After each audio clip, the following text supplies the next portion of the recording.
Shalom Ubracha, nous poursuivons avec la 10e Mishnah du deuxième Pérek de Masechet Kilaim.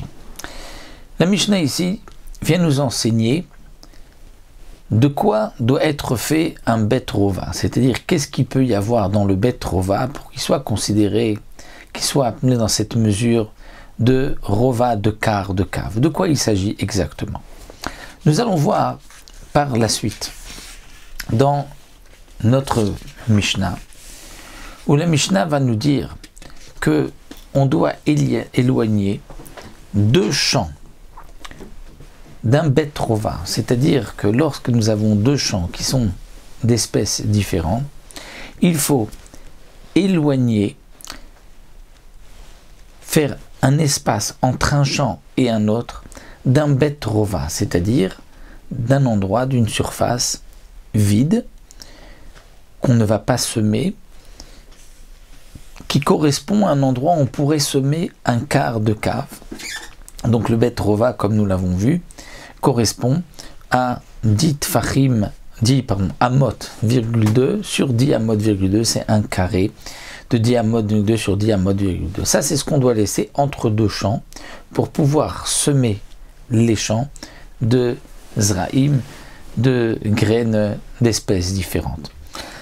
Alors ce Bet Rova qui va séparer les deux champs, nous dit la Mishnah, Kol shu betor Bet Rova, tout ce qui se trouve à l'intérieur, Ole bemidat Bet Rova, fait partie du compte du Rova et va s'associer, c'est-à-dire on ne va pas dire il faut qu'il y ait un Bet Rova sans rien, il y a parfois même un rocher, comme la Mishnah va nous dire, qu'on ne peut pas semer, c'est aussi suffisant pour séparer entre deux champs. Donc tout ce qu'il peut y avoir dans ce Bet Rova, eh bien, Ole bemidat Bet Rova fait partie du compte du Bet Rova, même si on ne peut pas le semer. On aurait pu croire que c'est uniquement un endroit qu'on peut semer et qu'on ne va pas semer qui fait une séparation entre deux champs. Mais si c'est des rochers qu'on ne peut de toute manière pas semer, peut-être que ça ne fera pas séparation. Donc la Mishnah vient nous dire si Kol shu betor Bet Rova ole bemidat Bet Rova achilat hagefen. Alors achilat hagefen, c'est non pas la vigne elle-même, mais c'est ce que achilat, ce que mange la vigne, c'est-à-dire l'espace qu'on laisse tout autour d'une vigne pour travailler la vigne. Eh bien ceci peut faire partie du compte aussi de ce Bet Rova que nous avons vu qui fait 10 amot et 2 tfachim et demi sur 10 amot.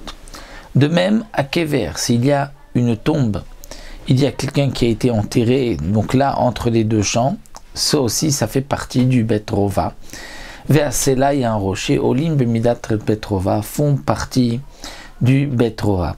Alors, le Barthénoura précise, on parle d'un rocher qui n'est pas haut de 10 tfachim, parce que si il est haut de 10 tfachim, c'est de toute manière une mechitza, et lorsqu'il y a un muret et un guéder entre deux champs, on peut semer d'un côté une espèce et de l'autre côté une autre espèce. Donc ce que nous avons besoin à côté d'une vigne pour travailler la vigne, qui est généralement cet espace que chaque vigne doit avoir pour qu'on puisse bien la travailler, qu'on ne puisse pas, donc c'est aussi l'endroit qu'on ne doit pas semer tout autour, donc c'est un endroit qu'on ne va pas semer. Est-ce que cet endroit est suffisant pour être un espace entre deux champs? Oui, ça fait partie aussi du compte, de même un kever, de même un rocher.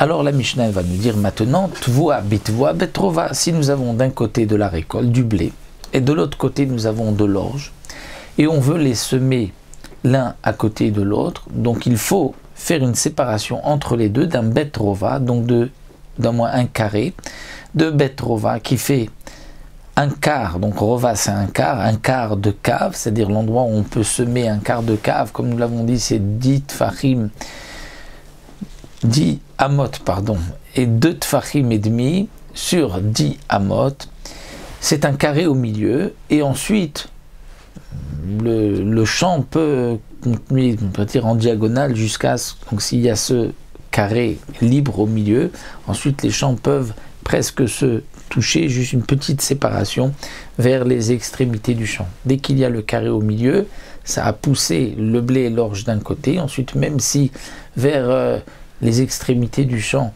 donc le blé revient, puisque le bet rova c'est comme un carré, donc ensuite le champ lui n'est pas carré, il est même plus loin, des fois il peut avoir encore, après ces 10 amotes, il peut avoir encore des dizaines de amotes, eh bien on peut ensuite en diagonale semer le blé et l'orge qui vont se retrouver presque proches l'un de l'autre, mais étant donné qu'au milieu il y a cette séparation, c'est suffisant, puisque on voit que les deux champs ne sont pas mêlés, comme nous avons dit que les kilaïm dépendent du maritain, c'est-à-dire de ce que l'on voit.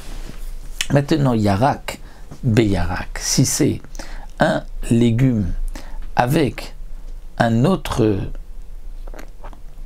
légume, peut-être encore une précision importante que nous dit le Barthénora, attention, lorsque on veut semer de l'orge à côté du blé, il faut l'éloigner, mais à condition que le blé ne contourne pas, n'est pas tout autour de l'orge. Parce que si il est tout autour, là, même si on a espacé, ce n'est pas suffisant. Il faut qu'il y ait au moins un endroit ouvert où il n'y a pas de blé. La Mishnah continue, yarak beyarak shishat fachim. S'il y a un champ de légumes à côté d'un autre champ de légumes, il faudra laisser cette fois-ci un espace de 6 tfachim entre les deux champs. Un espace de 6 tfachim sur 6 tfachim, donc un carré. Et là, ça peut être, comme le bet rova, ça peut être au milieu du champ, bien qu'ensuite les deux champs vont presque se retrouver l'un à côté de l'autre.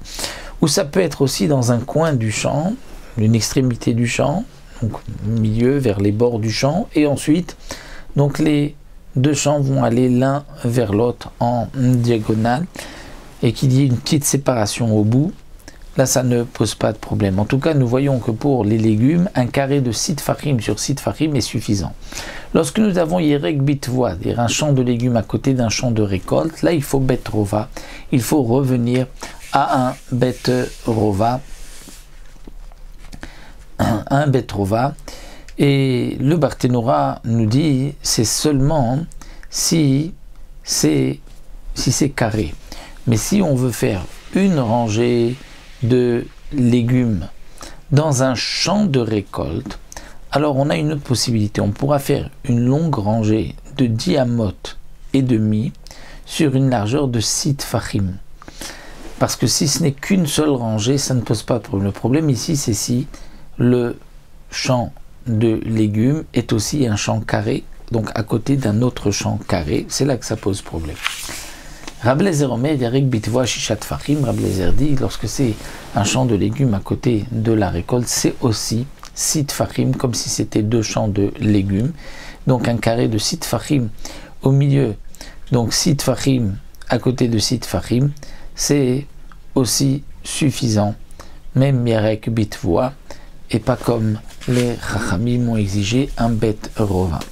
Et comme explique le Barthénora, lui pense qu'on n'est pas mahmir si c'est carré plus que si c'est une rangée, de la manière que pour la rangée 6 tfachim c'est suffisant, et bien pour le carré aussi. Voici donc pour cette Mishnah.